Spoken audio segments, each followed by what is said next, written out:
আসসালামু আলাইকুম প্রিয় দর্শক, স্কলারশিপ গাইডের আরও একটা ভিডিওতে আপনাদেরকে স্বাগতম। আজকের ভিডিওতে আমি প্র্যাকটিক্যালি দেখাবো কিভাবে আইসিসিআর স্কলারশিপের জন্য আবেদন করতে হয়। এর আগের ভিডিওতে আমরা আইসিসিআর স্কলারশিপের বিস্তারিত আপনাদেরকে দেখিয়েছিলাম। আইসিসিআর স্কলারশিপের সুবিধাসমূহ, কী কী ডকুমেন্টস দরকার, আবেদনের এলিজিবিলিটিগুলো কী কী রয়েছে তার বিস্তারিত আপনাদেরকে আমরা দেখাইছিলাম। যদি সেই ভিডিওটি আপনি মিস করে থাকেন তাহলে আপনি আই বাটনে ক্লিক করে ভিডিওটি দেখে নিতে পারেন, অথবা ডিসক্রিপশন বক্সেও আমরা ভিডিওটির লিঙ্ক দিয়ে দিচ্ছি। আপনি ভিডিওটা দেখে আইসিসিআর স্কলারশিপের সম্পর্কে একটা ধারণা পেয়ে যেতে পারেন। তো প্রিয় দর্শক, আপনি যদি অলরেডি আইসিসিআর স্কলারশিপ সম্পর্কে জানেন এবং আপনি অ্যাপ্লাই করার প্রস্তুতি নিচ্ছেন, তাহলে এই ভিডিওটা আপনার জন্য। আজকের ভিডিও দেখে আপনি জানতে পারবেন কিভাবে প্র্যাকটিক্যালি আইসিসিআর স্কলারশিপের জন্য আবেদন করতে হয়। আশা করি আজকের ভিডিওটা আপনি দেখলে আপনি নিজে খুব সুন্দরভাবে, সূক্ষ্মভাবে, নির্ভুলভাবে আপনি আবেদন করতে পারবেন। তো প্রিয় দর্শক, চলুন আমরা আবেদন করাটা শুরু করি। তার আগে প্রিয় দর্শক, আপনাদেরকে যে রিকমেন্ড করব, যে রিকোয়ার্ড ডকুমেন্টস যেগুলো রয়েছে, যেসব ইনফরমেশনগুলো আপনার দরকার, সেটা আপনি একটা ফোল্ডারে অর্গানাইজ করে নেবেন। আপনারা দেখতে পাচ্ছেন আমি স্পেসিফিক একটা ফোল্ডারে আমার যেসব ডকুমেন্ট দরকার সেগুলো আমি অর্গানাইজ করে নিয়েছি, যেন আমি খুব ইজিলি এগুলোকে আপলোড করতে পারি। তো আমি ডকুমেন্টগুলো অর্গানাইজ করে নেওয়ার পরে আমি চলে যাব কোনো একটা ব্রাউজারে। আপনারা দেখতে পাচ্ছেন আমরা ব্রাউজার গুগলে চলে আসছি। এখানে আমরা লিখব ইন্ডিয়ান হাই কমিশন ঢাকা। লেখার পরে ইন্ডিয়ান হাই কমিশনের পেজটা চলে আসবে। এখানে যাওয়ার পরে প্রেস রিলিজ ভিউ অল দিব। আমি একটু দ্রুত মুভ করছি কারণ ভিডিওটা একটু শর্টে, অল্পর ভিতরে আপনাদেরকে বিস্তারিত জানানোর জন্য। তো আপনারা দেখতে পাচ্ছেন এখানে ICCR scholarship to study in India 2021-22, এই নোটিশটাতে আমরা ক্লিক করব। ক্লিক করার পরে আপনারা এখানে যে ইনস্ট্রাকশনগুলো দেওয়া আছে, কিছু রিকোয়ারমেন্টগুলো দেওয়া আছে, এগুলো আপনি পড়বেন। যদিও এগুলো সামারাইজ করে আমরা আগের ভিডিওতে দেওয়ার চেষ্টা করেছি, সুতরাং এই জন্য আমরা এটার সম্পর্কে বিস্তারিত আর বলছি না। আমরা ডিরেক্টলি অ্যাপ্লিকেশনে চলে যাব। তো অ্যাপ্লিকেশনের জন্য আপনাকে এই যে আপনার লিঙ্কটা দেওয়া আছে, ইউআরএলটা দেওয়া আছে, এটাতে ক্লিক করতে হবে। তো আমরা এই লিঙ্কটাতে ক্লিক করলাম। ক্লিক করার পরে হচ্ছে আমাদের এরকম একটা পেজ আসবে।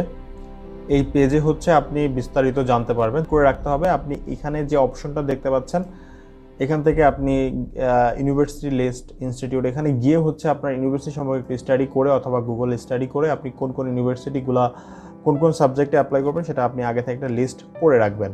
এখানে গাইডলাইন্স দেওয়া আছে, গাইডলাইনগুলো আপনারা দেখবেন।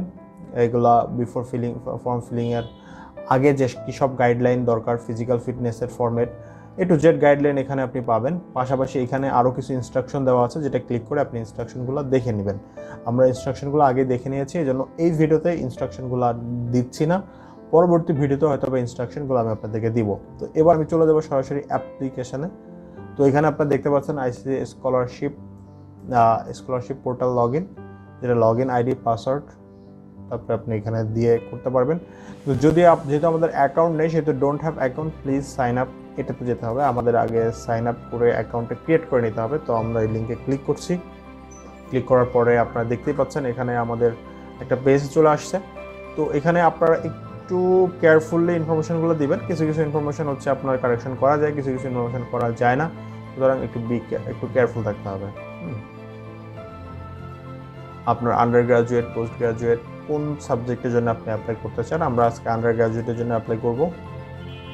ন্যাশনালিটি আপনাকে দিতে হবে Bangladesh. Full name of the student,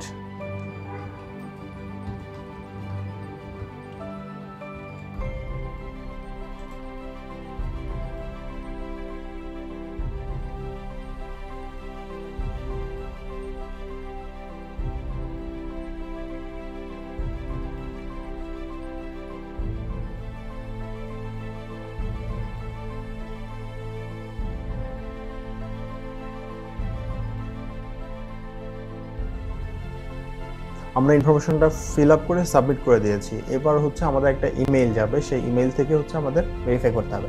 আগে আমি ইমেলটা ওপেন করে রাখছি, যে আমরা দেখতে পাচ্ছেন আমার ইমেলটা চলে আসছে। এখানে সব ইনফরমেশন দিয়ে আসছে, লগ ইন আইডি দিয়ে দিয়েছে, পাসওয়ার্ড যেটা আছে সেটা আছেই। ক্লিক হিয়ার টু অ্যাক্টিভেট করার জন্য আপনাকে এখানে ক্লিক করতে হবে, অর্থাৎ ইনফরমেশনগুলো দেওয়ার পরে আমাকে অ্যাকাউন্টটা অ্যাক্টিভেট করতে হবে। আমি ক্লিক করে অ্যাকাউন্টটাকে অ্যাক্টিভেট করে নিচ্ছি।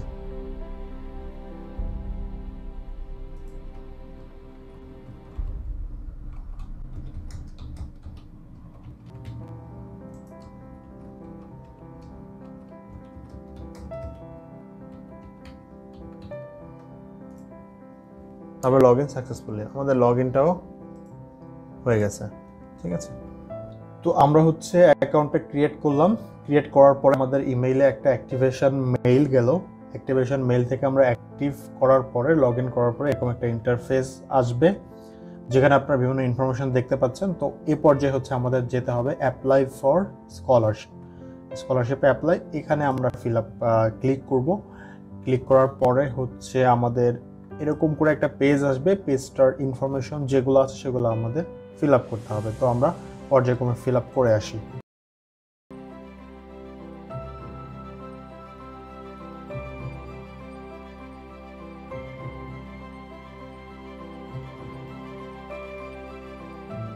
জিপ কোড আপনি দিয়ে দেবেন, আপনার পোস্ট কোড যেটা সেটা আপনি দিয়ে দেবেন জিপ কোডের জায়গায়।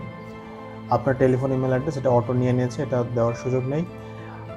এইখানে এসে আপনি দেখতে পাচ্ছেন permanent unique ID of your country excluding passport নং। অর্থাৎ আপনার এখানে ইউনিক আইডি বলতে আপনার এনআইডি কার্ডের নাম্বার দিবেন, অথবা আপনার জাতীয় বার্থ সার্টিফিকেটে যে নাম্বারটা আছে ওই নাম্বারটা আপনি এখানে দিয়ে দিবেন। তো আমি আমার এনআইডি কার্ডের নাম্বারটা দিয়ে দিচ্ছি।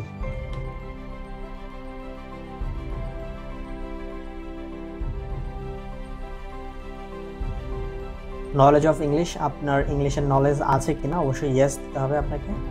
ইয়েস দেওয়ার পরে রিটেনে কী অবস্থা, গুড। স্পোকনে গুড আপনি দিয়ে দিতে পারেন, এটা কোনো সমস্যা নেই। রিডিংয়ে গুড দিয়ে দেবেন। Do you have English proficiency test score, যদি আপনি আইএলটিএস দেওয়া থাকে সেক্ষেত্রে আপনি দিবেন। আইএলটিএসটা হচ্ছে এখানে ম্যান্ডেটরি না, সুতরাং আপনি নো দিলেও সমস্যা নেই। যেহেতু আমার আইএলটিএস আছে এই জন্য আমি ইয়েস দিয়ে দিচ্ছি। ইয়েস দেওয়ার পরে আপনি আইএলটিএস দেখতে পাচ্ছেন, আইএলটিএসে আমি এখানে স্কোরটা দিয়ে দিচ্ছি। বা আপনাদের না থাকলে নো দিতে পারেন, এটা ম্যান্ডেটরি না। এ পর্যায়ে হচ্ছে আপনাকে 10 নম্বরে আপনারা দেখতে পাচ্ছেন write an essay in English on any one of the following prompts. অর্থাৎ নিচের যে কয়টা অপশন আছে সেই কয়টা অপশনের উপরে আপনার 1 2 3 4 5 6 ছয়টা অপশন, ছয়টার থেকে যে কোনো একটাকে নিয়ে হচ্ছে আপনার একটা এসে লিখতে হবে। It should be original and written by student themselves. অর্থাৎ এটা আপনি যে স্টুডেন্টের লিখতে হবে এটা, এবং অরিজিনাল হতে হবে। যেটা আপনার বলা হয়েছে without any help or assistant from anybody else, অন্য কারোর হেল্প, সাহায্য, সহযোগিতা ছাড়া।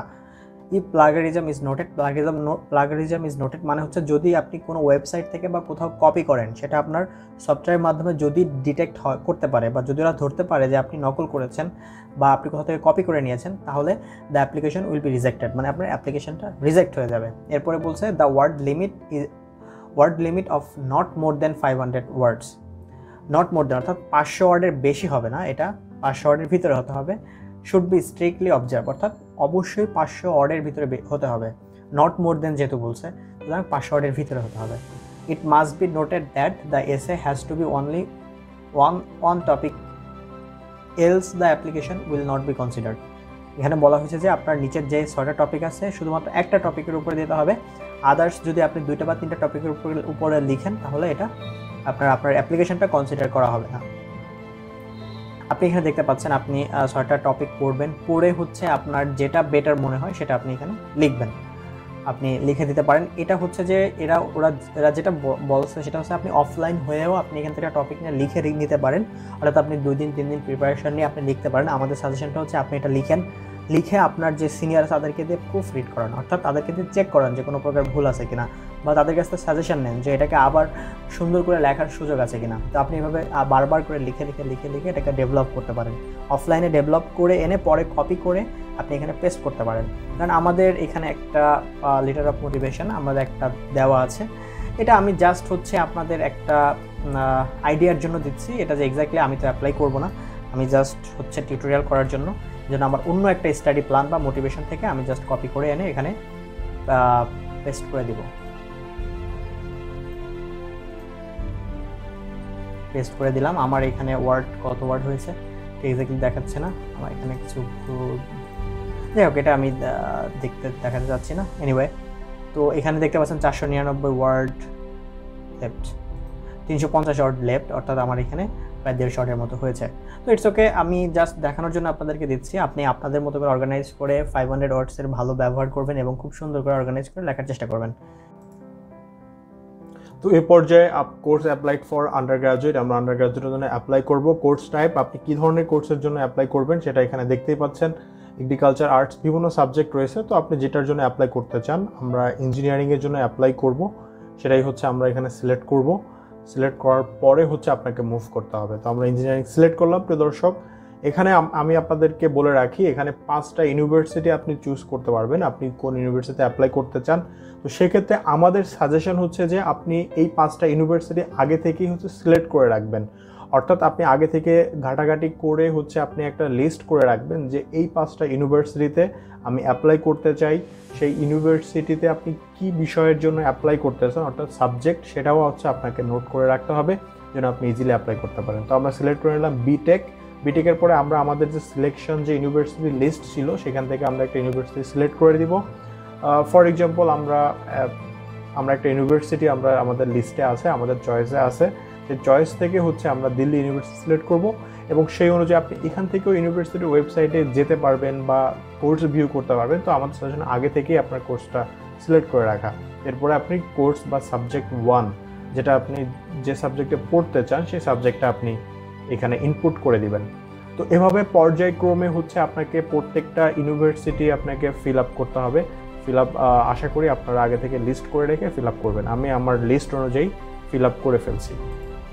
যাবতীয় রিকোয়ার্ড ইনফরমেশনগুলো ফিল আপ করার পরে এবং হচ্ছে আমার ইউনিভার্সিটির চয়েস লিস্টটা দেওয়ার পরে আমি নেক্সটে ক্লিক করে পরবর্তী পেজে চলে যাব, যেখানে হচ্ছে আমার এডুকেশন ইনফরমেশনগুলো ইনপুট করতে হবে। এখানে আপনারা দেখতে পাচ্ছেন গ্রেড 10 অর্থাৎ আমাদের এইচএসসির ইনফরমেশন, পাশাপাশি গ্রেড 12 অর্থাৎ এইচএসসির ইনফরমেশনগুলো আমাদেরকে দিতে হবে। আমাদের গ্রেড 10 এবং গ্রেড 12-এর ইনফরমেশনগুলো হচ্ছে এসএসসি এবং এইচএসসি যেটা সেটাই হচ্ছে ইন্ডিয়ান গ্রেড 11 এবং গ্রেড 10 এবং গ্রেড 12-এর সমমানের। তো এখানে ইনফরমেশন ফিল আপ করার জন্য আমাদের কিছু প্রবলেম আছে। আপনার ডান পাশে কিছু নোটিশ দেখতে পাচ্ছেন, যে নোটিশগুলো হচ্ছে আমাদের কয়েকটা বক্সকে ফিল আপ করে রাখছে, যার কারণে আমরা ফিল আপ করতে পারছি না। তো এটার জন্য আমাদের করতে হবে, আমাদের জুম আউট করতে হবে। জুম আউট করলে আমাদের যে পার্সেন্টেজের বক্সটা বা আমাদের ইনফরমেশনগুলো যেখানে ইনপুট করতে হবে সেগুলো হচ্ছে আপনাদের ওপেন হয়ে যাবে, অর্থাৎ ওটার পিছনে থাকবে না। তো এই পর্যায়ে হচ্ছে পার্সেন্টেজ হচ্ছে আপনার এসএসসি এবং এইচএসসি রেজাল্টের যে পার্সেন্টেজটা সেটা আপনি দিবেন। পার্সেন্টেজটা কীভাবে কনভার্ট করবেন সেটা একটা ডকুমেন্ট আছে, আমরা চেষ্টা করবো একটা ভিডিও করে আপ দেওয়ার জন্য। তো ইনফরমেশনগুলো ফিল আপ করার পরে হচ্ছে আপনাকে নেক্সট দিতে হবে। নেক্সট ক্লিক করলে এটা সেভ হয়ে পরবর্তী পেজে চলে যাবে, যেখানে আদার্স ডিটেইলস আছে। তো আদার্স ডিটেইলে হচ্ছে আপনাকে রেফারেন্স দিতে হবে, রেফারেন্স অন, রেফারেন্স টু। যে রেফারেন্স অন এবং রেফারেন্স টু সাধারণত আপনার ইউনিভার্সিটির টিচার বা হচ্ছে আপনার কলেজের যে টিচাররা আছেন ওনাদের রেফারেন্স আপনারা দিতে পারেন। তো আমরা আমাদের রেফারেন্সগুলো ফিল আপ করে নিচ্ছি আমাদের প্রয়োজন অনুযায়ী।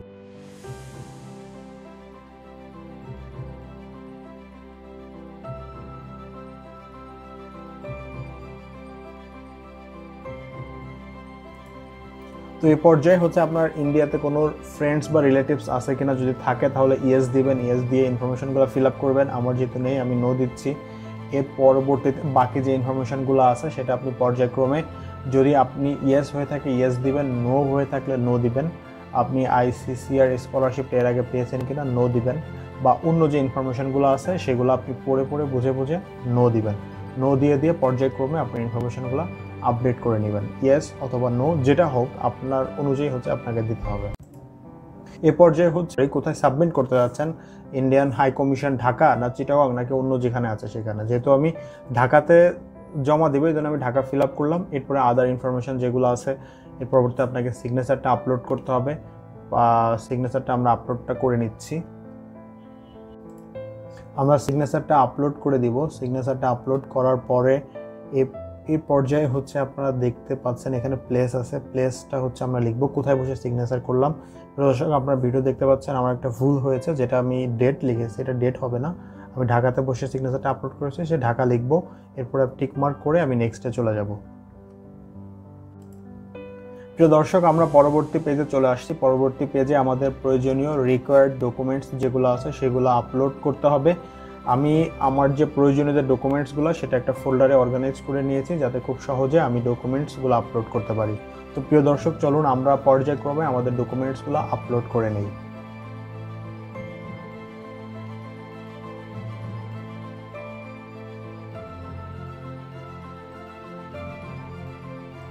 প্রিয় দর্শক পর্যায়ক্রমে আমরা সকল ডকুমেন্ট আপলোড করে দেওয়ার পরে আপনারা দেখতে পাচ্ছেন নিচে ডান পাশে ফাইনাল সাবমিশন অপশনটা চলে আসছে।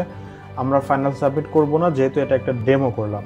তো তো আপনারা ফাইনাল সাবমিট করার আগে হচ্ছে ফাইনাল সাবমিটের পাশে যে প্রিভিউ অপশনটা দেখছেন, সেখানে প্রিভিউ করে সকল ইনফরমেশন কারেক্ট আছে কিনা, সঠিক আছে কিনা, নির্ভুল আছে কিনা সেটা আপনারা দেখবেন। দেখে পরেই হচ্ছে আপনারা ফাইনাল সাবমিট করবেন। প্রিয় দর্শক, আশা করি আপনারা আইসিসিআর স্কলারশিপের আবেদন করার একটা প্র্যাকটিক্যাল গাইডলাইন পেলেন। যদি ভিডিওটা ন্যূনতম উপকারে আসে তাহলে অবশ্যই লাইক করবেন। কোনো প্রকার ইনফরমেশন জানা থাকলে কমেন্ট করে আমাদের জানাতে ভুলবেন না, অথবা আমাদের ফেসবুক গ্রুপে জয়েন করে সরাসরি আমাদের সাথে কথা বলতে পারেন। ভিডিওটা উপকারে আসলে অবশ্যই বন্ধুদের মধ্যে ছড়িয়ে দিবেন। আমাদের ফেসবুক গ্রুপে জয়েন করতে উৎসাহিত করবেন। আমাদের ইউটিউব যে চ্যানেলটি আছে, চ্যানেলটার সাথে থাকতে বন্ধুদের উৎসাহিত করবেন। থ্যাংক ইউ ভেরি মাচ প্রিয় দর্শক, অসংখ্য ধন্যবাদ আপনাদেরকে। আসসালামু আলাইকুম।